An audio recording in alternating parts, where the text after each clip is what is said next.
Hi, how are you?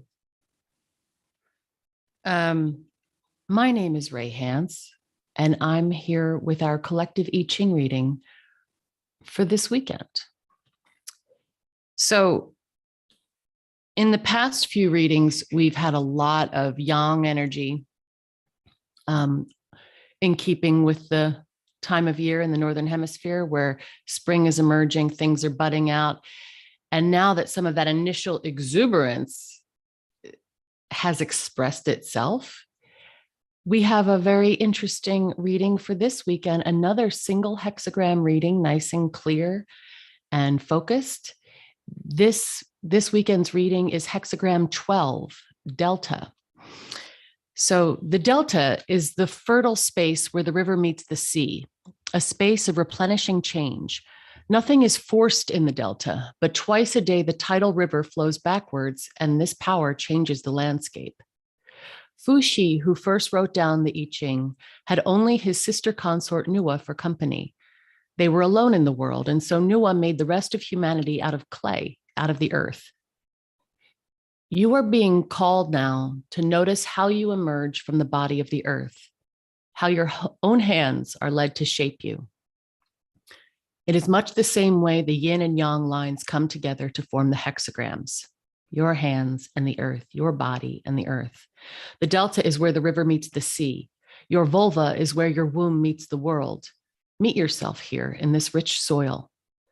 This is a great time to start a self-pleasure practice if you don't already have one. Touch your pussy. Don't pull for orgasm.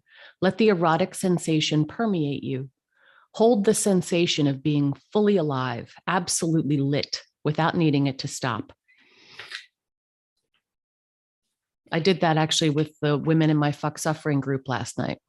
We had a pre self-pleasure practice breathwork session. And it's incredibly useful to learn how our genitals actually can ground us. All the energy that they produce is often leaked everywhere, so to speak. We don't tend to develop the nervous system capacity to hold all of that eros, all of that life force that generates in our genitals. We just let it go all over the place. We want to put it somewhere instead of allowing it to permeate. And granted, there's a time for it to penetrate, but there's also a time to allow it to permeate, to be able to move with it while we embody it, rather than trying to discharge it. Our nervous systems grow stronger with a practice like this. We're less likely to tip over into anxiety when we feel an energetic surge. Be as intimate with your pussy as you are with your heart and mind. Your genitals generate eros, life force energy. Expand your capacity to be fully alive. Spread your legs, widen your range.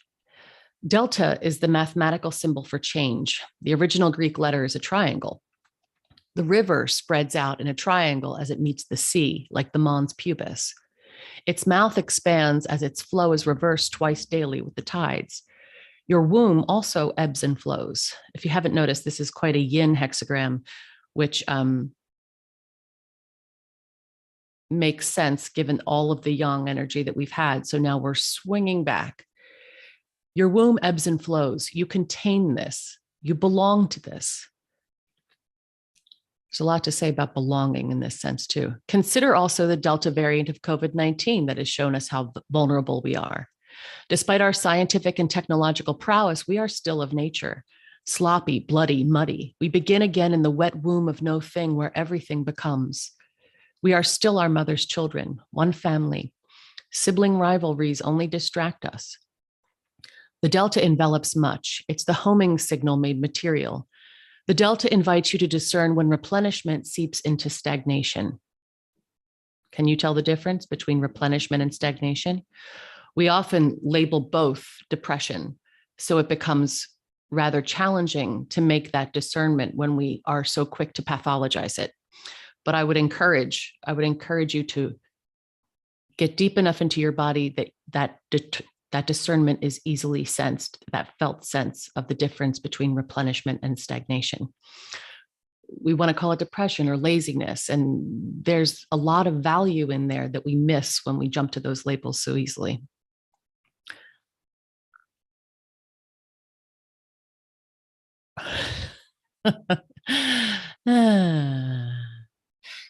When is it time to get up? Can you feel when the delta releases you? Can you wait until it does? There's no need to pathologize this phase, naming it misfortune. When things slow down, we have a tendency to want to push them. We want to have a tendency to force things. Let me have certainty. Let me know now. What's the next step? I want to know right now. And sometimes it's not the moment to know that. Sometimes rest is fertile. Ending this phase prematurely would be the only misfortune. It's just large and dark and heavy and wet. Not everything has to be light and cheerful. Sometimes things can be and should be and are dark and large and heavy and wet. Through gravity, we find grace. Pressure over time makes a diamond. Be the chunk of carbon you are and feel the weight of the world transforming you. It might feel like you're being crushed. Give it time. Time is generous. There is plenty. The next moment is already here. Look at that. The next moment. And then another. And then another. Time is generous. It's only when we get into our minds and we're not in this moment, but we're running through a to-do list. We miss the luminous perfection of an eggshell because we're in a hurry to make breakfast.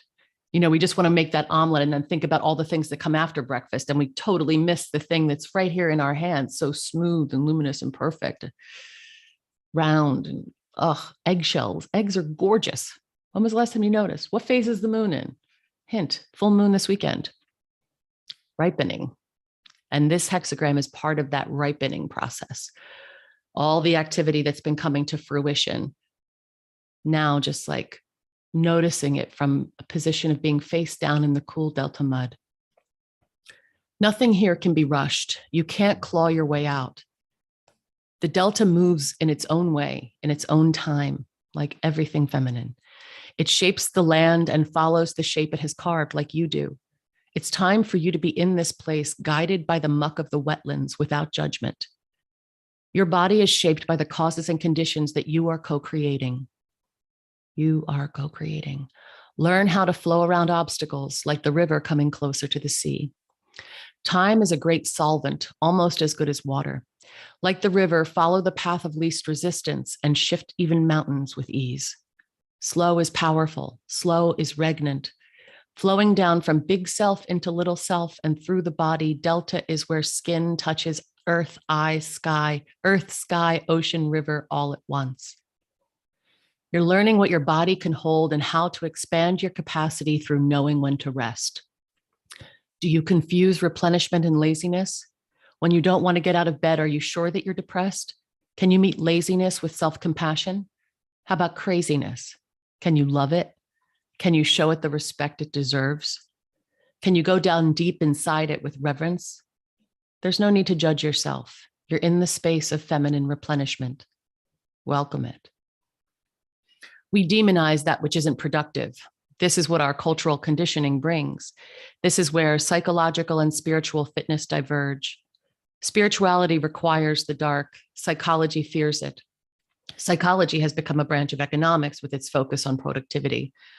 We can see the repercussions of this everywhere in our ecology. When we don't replenish, we destroy, both within ourselves and without. We don't have to do this. We have to stop doing this. This change comes from each of us intimately. The deeper you go into the delta, the more you clarify your spark. Everything else is mud. Your spark is not mud. It's clad in mud. In and out of this relationship with the delta, our essence is revealed and healed. We come to understand that our bodies are made of this earth, not separate. We don't go to nature. We are her. The dark feminine is calling you home. Don't turn away. Dive into the wet portal. Let the soft meet and metabolize the hard. No enlightenment without endarkenment. Feel the pulse of your spark in the dark. Be moved by that. This might sound grand and metaphorical, but it's just a broader ecological version of a mud bath. In a mud bath, you lose the sense of where your body begins and ends. You can feel your pulse in your ears. You are the wet mud, and the wet mud is you. The weight of the mud enveloping our bodies relaxes us. We emerge from the mud bath renewed. How we tend our own body is how we tend the body of the world. Take the mud bath. So if we look at this hexagram, you see it's heaven over earth. So it's those 3 yang lines on top of the 3 yin lines.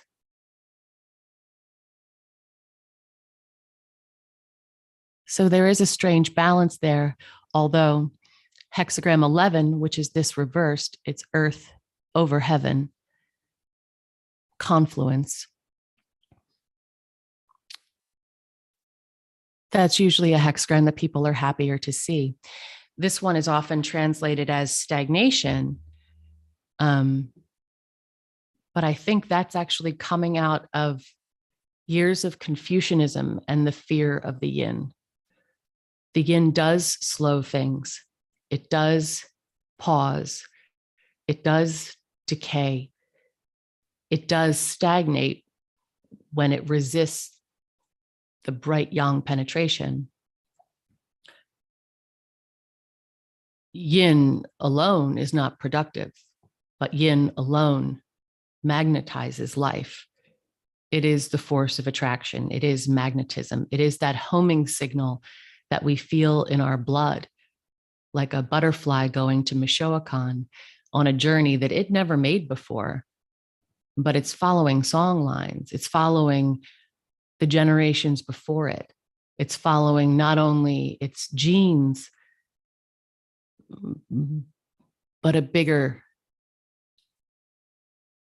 force that's represented in the genes, but not limited to the genes, just like us. Allow yourself to be pulled down and notice what's emerged over the last few weeks. It's been a very active outward energy over the last few weeks. So this is a time to feel all that's grown, notice all that's budded, and to allow that replenishment, allow that lazy view of the clouds, to name their shapes, to watch them change, to lie on the ground and do nothing and feel how it's teeming with life. Yeah. Have a beautiful, replenishing weekend. Allow the dark feminine to invite you to her vision and notice what you see.